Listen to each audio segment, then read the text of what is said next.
Here we go. Yep. So hey YouTube, welcome back to Repairing a Broken Cable. This is for an Xbox controller, but you know, any USB cable, it's going to be the same procedure and probably the same pinout. The pinout is the order of the wires.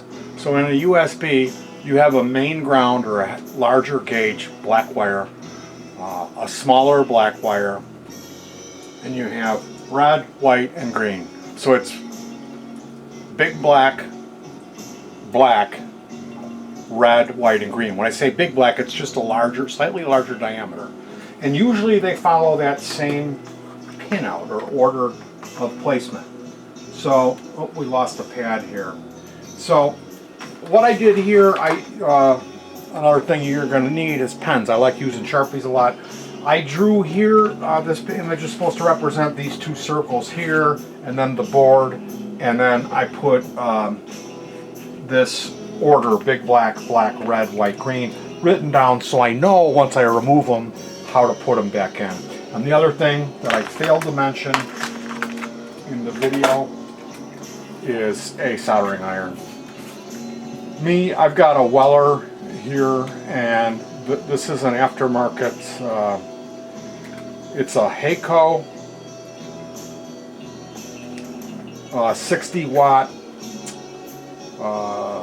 rip-off. This is a Chinese imitation, and the reason I use this is because the tips, you can get a 10-pack for $1. So if you're going to look to buy a soldering iron, you don't need this. You can plug this directly into your wall and it'll work just fine. It actually has the temperature adjuster built into the handle, and I have mine taped off because I have it maxed because I set my temperature with that knob.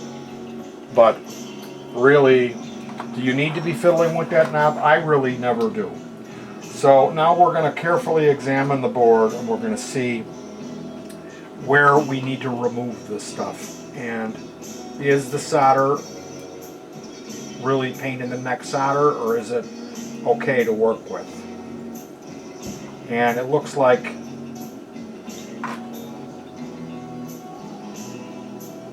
it's pain in the neck to work with solder. So what we're going to do, I'm going to apply flux to this area.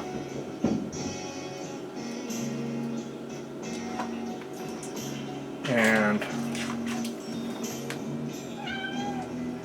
oh, poor chickie. Now I'm adding my own solder to the solder points where we're going to remove. And the reason I'm doing that is because the solder that I added has a lot of lead in it. And that lead is the ingredient that's missing in the newer solder because of EPA regulations and stuff like that. They tend to not use the leaded solder anymore. And it's more difficult to work with. It cures, it dries super fast.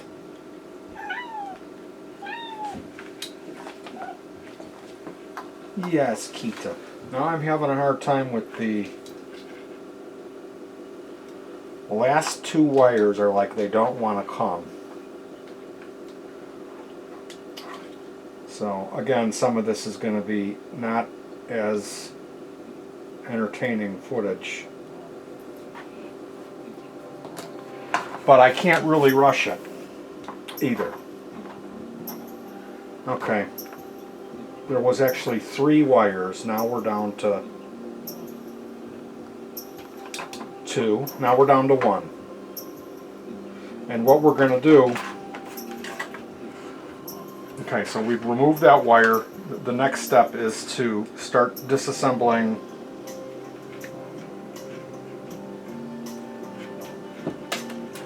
how they have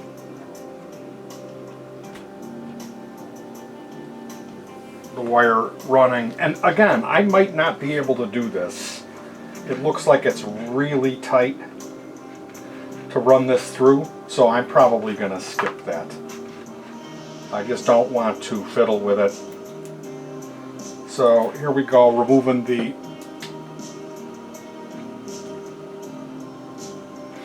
zip tie, and then let's see if I can just pull this Yeah, it came out clean. Am I going to be able to reuse that? I'm not sure. Now here is where I'm going to be doing a little bit of extra work here, rather than just cutting that whole section out.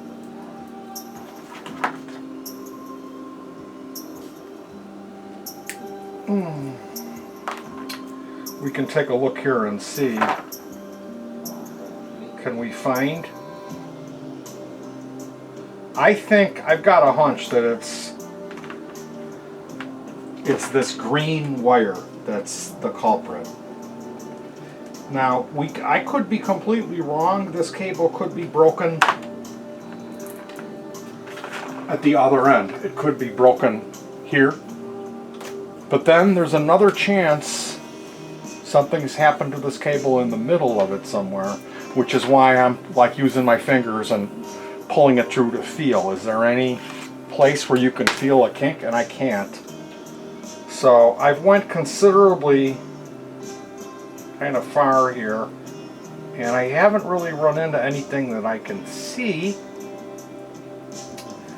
So again, I kind of, at this point, I kind of have to just hope that my hunch is right and that this cable is. So what I'm going to do is run my nail through it. There it is. So we are going to use some heat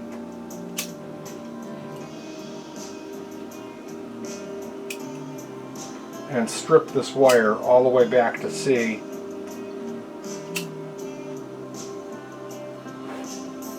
No, it's good. Okay, next one. Okay, here we go. Here's a kink. Okay, it's okay. I could be making a fool of myself here.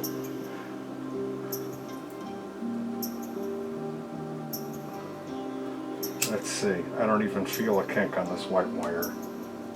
No, it's okay. So the next thing that we'll do, because like I said, oh, there it is. There it is. It's broke. The wire's broke. So it was not the green wire, it was the black wire. And how you know, when I heated it up and I pulled, it just came flying out. It broke. It was already cracked here. As you can see, I don't know if you can see this black wire, how these other ones have. Stop moving. Huh? Just don't move it so much, if you know. How these other wires have the inner core sticking out, this black one doesn't. So there you go. And when I was earlier, and I mentioned big black wire, that's this outer insulation here. It's not a big black wire, it's just an outer wrap, and what they do is, I'm going to just snip these. They will put a piece of heat shrink on that wire when they're building this cable. So that's what I'm going to be doing, is adding my own piece of heat shrink. Actually, this, I'm going to cut this back a little bit more.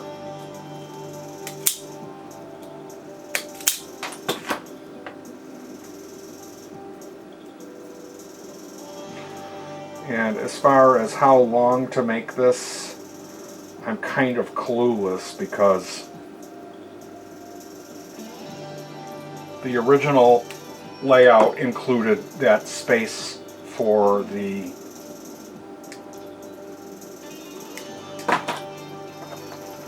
ferrite bead, which we're not going to do because I would have a hard time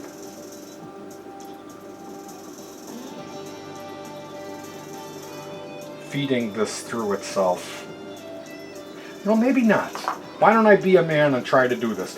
So the basically what I'm going to be doing is flipping that around and trying to duplicate what we had here, which I can now measure, and then we will prep it by tinning the ends and proceed to solder it back into place. So we're going to take a break.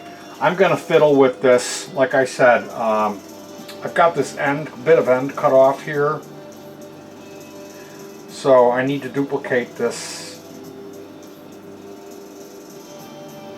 And that would mean this wire has to be stripped down to here.